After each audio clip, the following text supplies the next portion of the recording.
నమస్తే నా bachelor brothers. ఈ రోజు ఈ లెగ్ పీసులతో గ్రీన్ చికెన్ తందూరి అయితే తయారు చేద్దాం. ఈ లెగ్ పీసులతో గ్రీన్ చికెన్ తందూరి యాడ్ చేస్తారో చూద్దాం రండి. ఫస్ట్ అయితే ఈ లెగ్ పీసులు కడుక్కొని ఘాట్లు అయితే పెట్టుకుందాం. ఇప్పుడు గ్రీన్ చిల్లీ మసాలా అయితే రెడీ చేసుకుందాం. ఒక రొంత కొత్తిమీర, కొద్దిగా ఒలుచుకున్న పుదీనా, 4 పచ్చిమిరకాయలు, ఒక కొమ్ము అల్లం, ఒక రొంత తెల్లగడ్డలు, గరం మసాలా, చికెన్ మసాలా, ఒక రొంత ఎర్రటి కారం, లైట్ గా ట్రెండింగ్ లో ఉండే పసుపు, సరిపడా సాల్ట్, ఒక రొంత అంగట్లో కొడుకున్న పెరుగు. ఇప్పుడు ఈ కడిగి ఘాట్లు పెట్టుకున్న చికెన్ లెగ్ పీసులకి మసాలా అయితే పూసుకుందాం. గ్రీన్ చిల్లీ పేస్ట్ పూసుకున్న లెగ్ పీసులు నిప్పుల మీద అయితే కాల్చుకుందాం.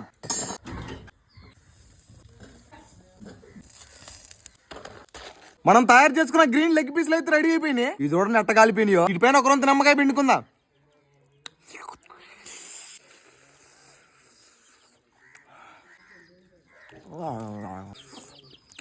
గ్రీన్ లెగ్ పీస్ అయితే అదిరిపోయింది.